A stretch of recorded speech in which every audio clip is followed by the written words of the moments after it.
Hey everyone, welcome to a new edition of Chet Chat. And today on the show we have a rising junior from New York University, Abhishek Dalal. Hey Abhishek, Hi, welcome great, to the show. great to be here. Thank you so much.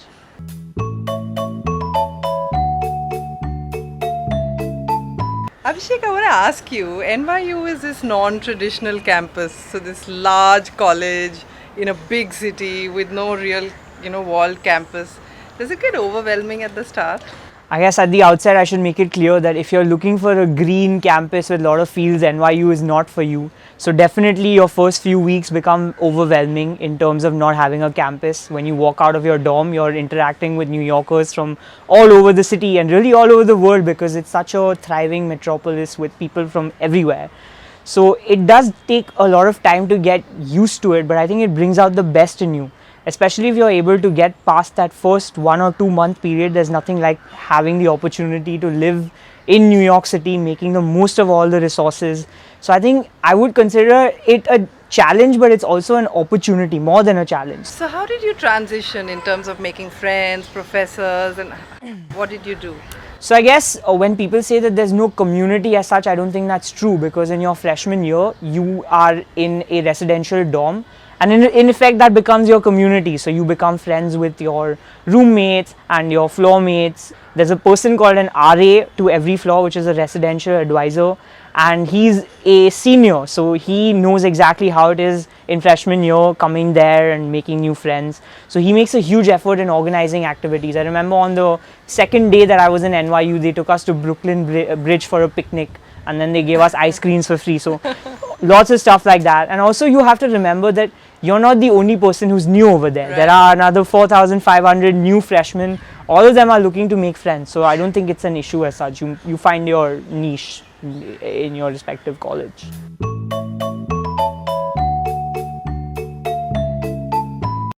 Currently, I'm majoring in economics and international relations. Economics is a very popular major, especially amongst Indian students going to NYU. Also, one of the strongest departments at NYU. So you have great professors, and obviously being like a thriving city as it is, you have so many internship opportunities. The United Nations is situated there. A lot of them went on to work for the White House. Wow. So for international relations and economics major, I don't think there's any other place I would recommend over NYU. And NYU is known for its amazing study abroad programs. Would you like to tell us a bit Right. about that? So NYU has a very elaborate study abroad program. We have 12 to 14 sites. Actual NYU sites are located in almost every continent of the world. And I had the opportunity to spend one semester in Buenos Aires in Argentina. It was one of the most overwhelmingly positive experience I've ever had in my life, simply because it was such a different atmosphere, completely different language, culture that I had never been exposed to. Even in New York, in Buenos Aires, they have a exchange program, so you have to stay with a local family. Oh, is there that- are no Oh. residential dorms as such, Okay. so you have to stay with a local family. Wow. So I went there thinking that it's going to be very challenging, but I ended up having a new family Really? experience altogether. And what's the sort of courses you did there? So I just continued taking a lot of courses that counted towards both my majors. There was a very interesting finance course on banking. Wow. And given that Argentina has just gone through two major banking and financial crises, I thought it was a very interesting course. Though my professor was actually a practicing economist at the Interdevelopment Bank. So he knew so much about the practical application of everything he was teaching us in class. It was just fantastic. Spanish is of course one of the most integral parts of the program. Right. Your immersion into the culture is so immense that there's no way that you'll go there and not pick up the language. So that is one of the best parts of this Argentina program. So had you done Spanish before going there? Or? I did the introductory Spanish course at the NYU campus before going there just to Right. prepare myself, but it was just not Enough. adequate to prepare me. In fact, I remember landing there, taking a cab, went to the wrong address, didn't know anything my first day in a new country, and I really had nowhere to go, and I was just like, wow, I'm just going to have to make do with sign language for the next few weeks before I pick up enough Spanish.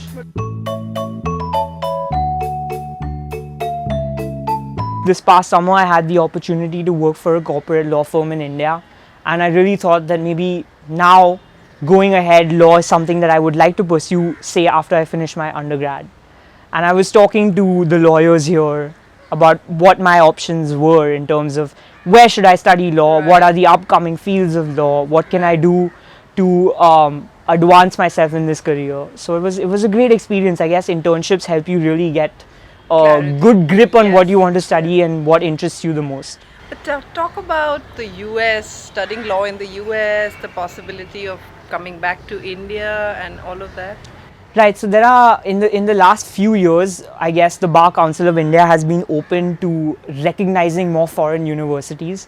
For anyone interested, there's actually an exhaustive list of foreign universities whose degrees are recognized by the Bar Council of India, and those include a lot of US universities, including Cornell, including UC Berkeley, including Georgetown. So you have a lot of options.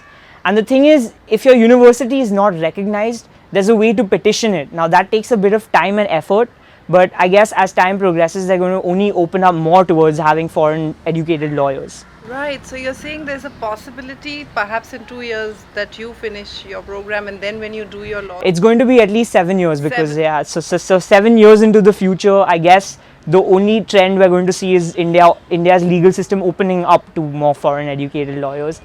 I've been reading a lot about US based law firms being allowed to practice in India as well, so having a US degree helps you really do that as well. Right, and the MNCs in India looking for corporate lawyers who know the American law and the Indian law, would that be an option? Exactly, with the proliferation of startups and increasing merger and acquisition activity, corporate lawyers are always going to be in demand. So the field of law that I'm particularly interested in is international law, so that would be trade and treaty law.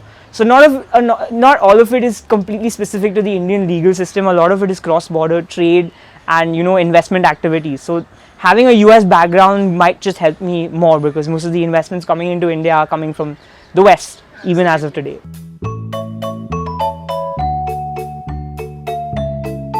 Abhishek, tell us this fantastic experience that you've had studying in New York. How do you think you can apply it back to India? That's a very good question. I think that one of the easiest way to do it is through research. For example, I won a research grant from NYU's College of Arts and Sciences. What happened is before I went to NYU, I was volunteering with this NGO called Learning Space Foundation, which does a lot of work in the domain of education promotion in the Thane district, which is 1 hour away from Bombay.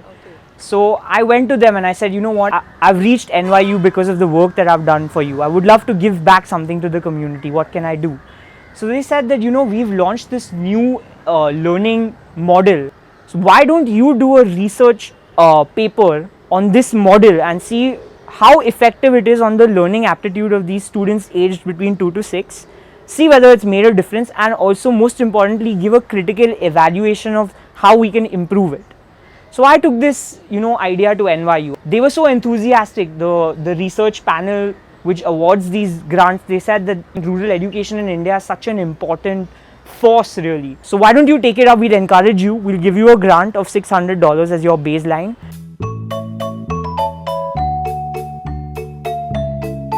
The funniest moment of my career so far actually happened again in study abroad when I was in Buenos Aires.